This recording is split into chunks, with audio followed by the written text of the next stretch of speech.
Hello, choir community members, and welcome to yet another of our arranger interviews. And I'm just going to just switch off to a different speaker view. There we go. Here's Anna Tabbush. Hello, Anna. Hi. So you can either see me little on the side, or you can see Anna. Hopefully, you can see whoever is speaking at the time. And Anna is one of our latest additions to our amazing array of arrangers. And we have a tradition by which we interview them about their musical life. So, are you ready for this, Anna? I'm ready. Yeah. Good. You've had quite a musical life, haven't you? Yes, very, very, very musical. Yeah. Have you ever done anything else other than music in your life for a job? Not really, no. After my degree in music, I did 1 year working in an office, but I was working for the Mechanical Copyright Protection Society as the folk specialist. Good. Well, someone So, has to. so yeah. So it was, yeah, I wasn't being musical there, but my main job was researching the copyright background of Well, music. we all need to do that. What a useful, amazing, vital service that was. Brilliant. I'm going to take you right back, though, if I may, at the beginning. I'm going to ask the same question I ask everybody, and then we just stems from there. So, if you can think back, what's your very earliest musical memory you can remember? The earliest memory, it's not a memory of mine, but my mum remembers me at about the age of 2. I'd been in the lounge in our home in Scotland, and I ran into the kitchen where she was in floods of tears. And when she asked me what was wrong, I said, sad music. And I'd been listening to Classic FM. I don't know what the bit of music was, but music has always had a massive effect on me emotionally and physically. And somebody once said of me that I'm made of music, and I kind of feel that that's true in a way. It's sort of been a lifelong obsession, obviously, since before I can even remember. Right. So, you can't remember running into the kitchen when you were 2 years old, but can you remember something when you were 4 or 5 of a song you heard or something you did musical that you do remember that actually it was conscious of your own experience? So one of the like biggest memories of how music affected me was I think when I was probably about 8, and we were living in Wales at the time, and I heard the Pet Shop Boys version of the Elvis song "You Were Always on My Mind," and there's this they changed the chords from the original, and it kind of does this like flat 6 flat 7 to the tonic progression, and I remember my stomach just going completely squishy when I heard that chord progression. Wow. And so this is what I've chased my entire life, is the physical effect of different harmonies, how they can completely change the sound of a song. But I have earlier memories of music because I started learning violin when I was 5. I went to the School of Music in Edinburgh, and had wonderful teachers there where they taught the Suzuki method, which is all about learning by ear, and it's a very nurturing way of teaching music. I did a bit of a Suzuki when I did violin. My violin lessons were in the school showers for some reason. There wasn't a music room. You had to hold the bow with your thumb outside the nut, so not inside. Was that you as well? There were lots of little exercises at the beginning just to get the balance. So, did you ever do the spider up the drain pipe I with the don't, bow can't remember. to Possibly. strengthen your fingers? There's I mean, the way you hold the violin is the same as teaching any other technique, but there were a lot of physical exercise, especially for the little ones, just to get them used to the feel of the violin. Yeah. So that was classical violin. Did you? How many grades did you get up to? Did you do any grades? I did. I got up to grade 5 violin, um, and we moved around a lot. So I kept changing musical instruments that I specialised in. So I did my grade 5 violin, and then I started learning flute. Did my grade flute and learned all the grades in that, and then I switched to voice as my first study instrument. So I'm a grade 8 singer and studied that to degree level. Right. Okay. We're jumping ahead, but it's wonderful to hear all that. So I wanted to find out if there was a particular teacher that inspired you. You said some teachers inspired you. Was there one particular teacher you can tell us about that from the early days, maybe primary school and then secondary school? Yeah, there's so many, so many. So my teacher at primary school was called Shona Lynn in Scotland, and she did Scottish folk songs with a guitar, and I remember that really well. She was a great teacher.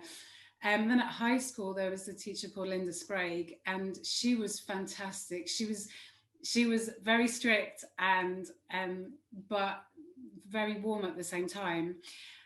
So when I was about 15 or 16, she decided that she didn't have enough time to run the school choir anymore. So she wanted me to take over. So that was my first conducting experience. And I remember her saying that my first conducting lesson, which was literally like as I was going into the session and she was just going to leave me to it, was that you have to imagine that you're a bird pecking on a branch or something, and this is how you conduct. Is this pecking bird? so so yeah, I taught Bobby Shafto, but she was very supportive. And also, when I was growing up, I was in the Farnham Youth Choir, which is still an award-winning choir, and we won Sainsbury's Choir of the Year and the National Festival lots of years in a row. And my teacher was David Victor Smith, and again a great teacher, and he also taught me A-level music as well, and was a big inspiration. When you're singing in choirs as a young person, so how old were you when you were in Farnham Youth? You'd come down from Scotland, and you said you moved around a bit, yeah? Yeah, so I joined what was called the training choir then. So I would have been 11, and then I joined the main choir, and then I went on and joined their older choir at Canzonetta as well. So I was in it all the way through. What a great journey that was. So, do you remember being in those choirs and watching different conductors and thinking, "Oh, they're good because he did that or she did that"? Is were you aware of what conducting was at that time? From Probably not fully aware. I mean, obviously, I mean, David got amazing things out of us. He was a real stickler for detail, diction, and we all came with, absolutely fully committed to the songs and the singing. Um, so he was very inspiring, but again, incredibly strict. But I think um, when I went to university, I'm not going to mention his name, that's a bit cruel, but I had a conductor there, and he was very good, a bit of a misogynist, if I'm honest, but also he was quite offensive. And what I noticed most when I was learning with him was the mood of the choir. If he was rude to us, the whole mood of the choir just dropped, and people can't sing when they're not happy. And that was probably the biggest lesson that I learned at university. And actually, I started my first community choir at university, um, as a kind of almost rebellion against this guy, just to bring the spirit back into music. He taught a chamber choir, which was all auditions. So I was a soprano in the chamber choir. And I remember them singing a bit of William Byrd, one of my favourite composers. And it was an absolutely stunning bit of music, but they just sung it like note perfect because they were all trained singers with no spirit or life in it. And I thought this is defeating the object of singing harmony altogether. So that's when I decided to be a conductor and and change things. do it a different way. Do it your way. Yes, exactly. Another way. Yeah, I really echo that. I've had a few theories I've sort of loosely found as I go into along. And I think that successful music making, a lot of it is basically to do with relationships. But end of. Bottom. Yep. And if you haven't got them right, there's no point. So you're right about that. So the community choir thing, that's wonderful. I'm gonna go into that in a moment. I want to find out a little bit what it's like being in a band when you're 15. So you joined your family band when you were 15, is that right? Your family was a band. Tell us about that. Is that your mum and dad? Yeah, so my mum and dad are both folk musicians, but my mum actually trained as an opera singer. She went to the Royal Academy, so she's a professional singer and choir leader as well. And my dad, they met because my dad was he ran a Morris team, Morris dancing team, and my mum offered to play accordion for them, and they lived happily ever after, as it were. Um, So There's a few Morris teams around here. yeah, there's lots, and I danced with them for a long time with lots of Morris teams. Not anymore, sadly. So when we moved down here, my mum and dad formed a ceilidh band, but it was more of a collective. So there were lots of lots of folk musicians that they live in Surrey. So in the Surrey area, they were sort of collective. Yeah. And so when I was 15, I joined and I did my first gig, and I remember I earned £27.50. And to me, that was an absolute fortune, because my friends were doing minimum wage jobs for £2.50 an hour. And I just got to sit and play flute for a few hours and earn £27.50. So this was another kind of springboard for me. I only did a few gigs on the flute, and then I switched to bass guitar, and I gigged playing bass guitar for ages, and actually played in ceilidh bands my whole life until about 2 years ago. That's a wonderful life. Yeah, and I've been involved in a little bit of folk music recently in my local area, and I think it's amazing when you discover these people who know hundreds of tunes, and the fiddlers play along, the whistles pick up, and there's accordions, and they know all these tunes. Not a note of music written down. It's an amazing tradition to be part of, isn't it? Yeah, absolutely. And I feel very privileged to have had the oral training and the classical training. You know, growing up in my family, we used to sing in harmony on car journeys. I mean, it sounds like very cheesy, like the Von Trapps, and it kind of was, and it's still a bit annoying.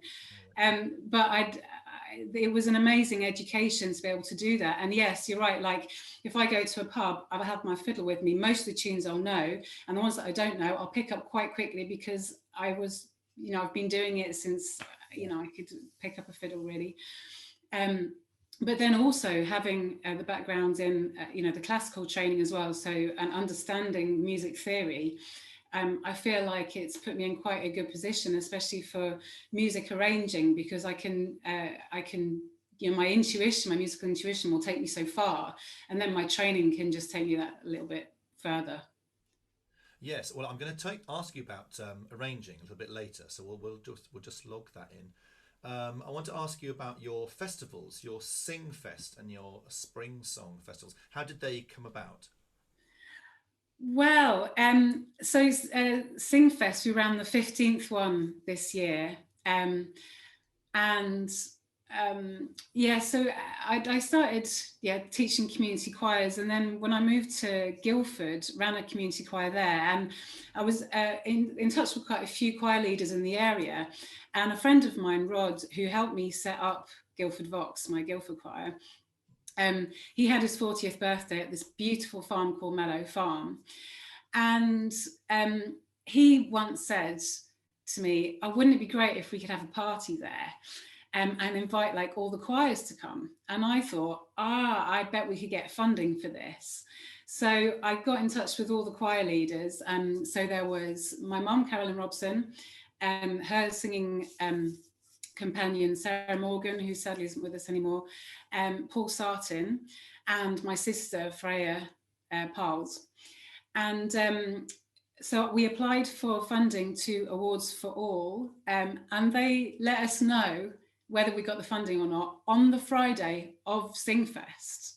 So the very first Singfest, it's called Choir Fest then. And so it was just then it was just a bunch of choir people camping in a field, learning songs from their conductors. But since then, it's evolved to this much bigger thing. I mean, it's still fairly small. We get about 200 people. But it's still camping and singing, but there's also a ceilidh and an open mic and a barbecue and drumming workshops and a whole little festival for the kids and, all sorts of things. It sounds fabulous. And I'm presuming it happened kind of virtually online this year, did it?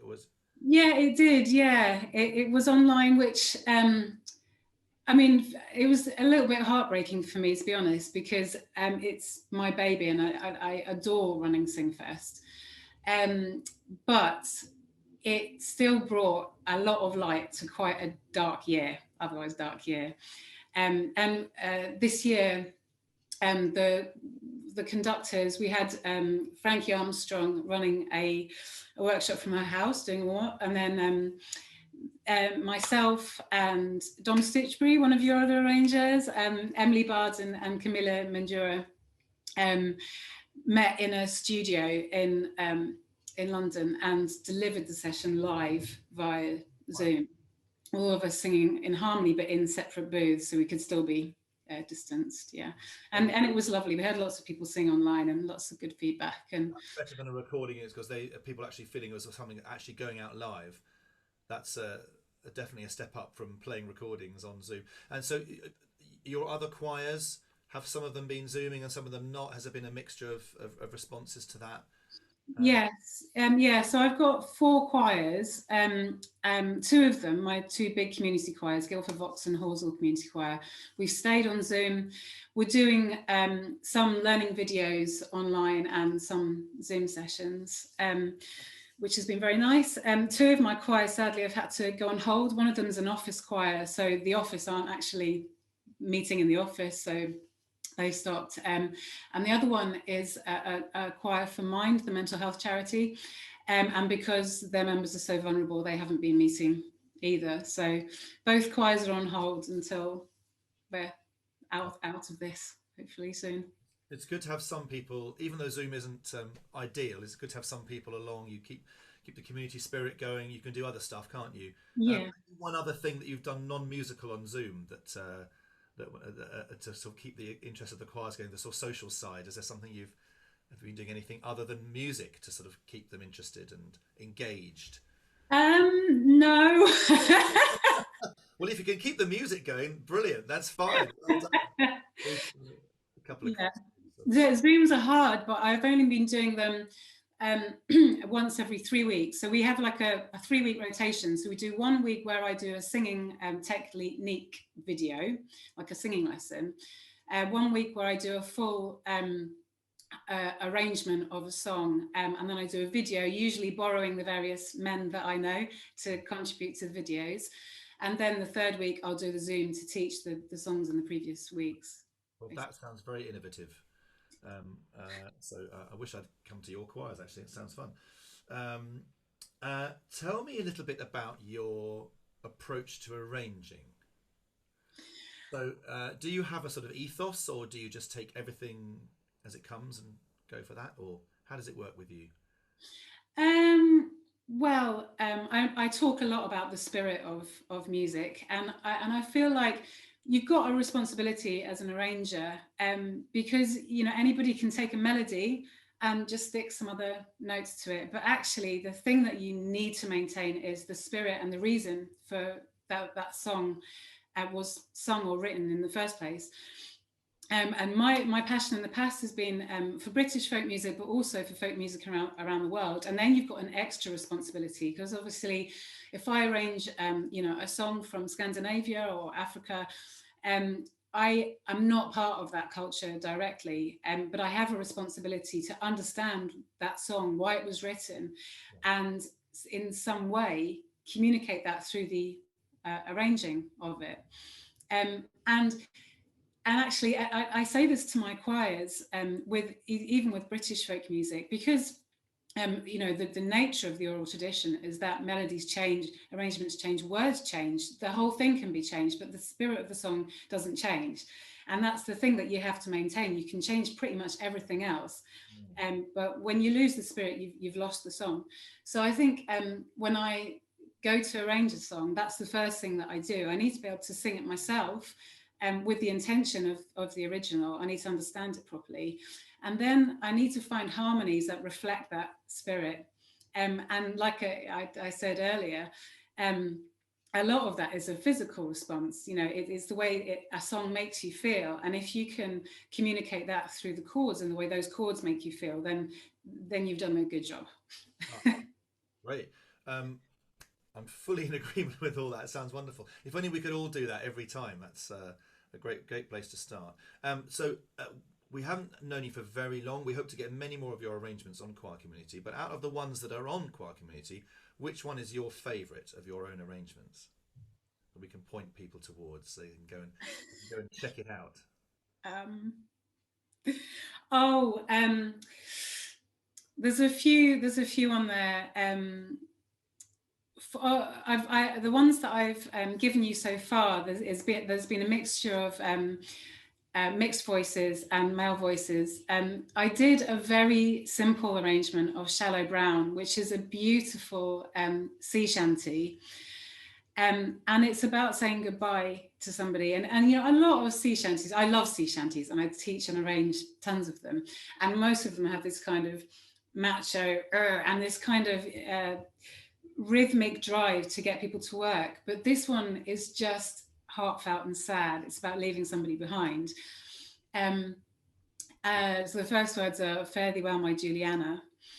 And so the arrangement that I did actually for a weekend called Singing in the Shed, which is 120 men. So you can imagine there are a few of these festivals around the country where it's just men singing, and they never have female conductors.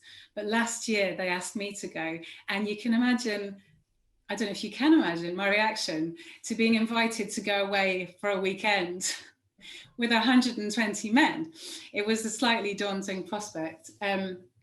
And I absolutely loved it. I was terrified before I went, but I saw a side to men that I hadn't seen before, and the sensitivity they sung with was just beautiful. So I went back this year with this intention of bringing a song that they could sing with some real male sensitivity. And Shallow Brown, I arranged for 3 voices, and it was one of those songs. It can be arranged, it's a folk song, it can be arranged in a million different ways. There are so many different combinations of notes. And I played with it a long time, but when I got this combination of notes, it was like it had just fallen into place. Yeah. So there's a video of the men at Singing in the Shed singing that song. It's probably the simplest arrangement I've done, but it was just right, basically. That video available for us to watch somewhere. Can you send it to us so we can put it on our YouTube channel? I have. It's on there now, is it? I don't know if you put it up, but I did send it in with the bunch of the video, right? Yeah. Here's to make sure it's on our YouTube channel. So when after they watch this interview, they can then go and see the arrangement and hear what you're talking about. And I've heard it, and it's absolutely gorgeous. It's lovely. It's wonderful to talk to you and get to know you a bit more. I love the idea of the Ceilidh band. Will you please organise a choir community Ceilidh at some point when we've all had the vaccine and we're all back together? That would be so good. We could do. I think it would be good, wouldn't it? Yeah. And so, well, thank you for coming along today. There's many other things flying around in my head, but maybe we can have a second interview another time where we can sort of delve further into your musical life. And we hope to get many more of your songs on Choir Community in the following years. Thank you. Good luck with the little choirs getting back together. Thank you very much. You too. See you again. Bye. Thank you. Bye.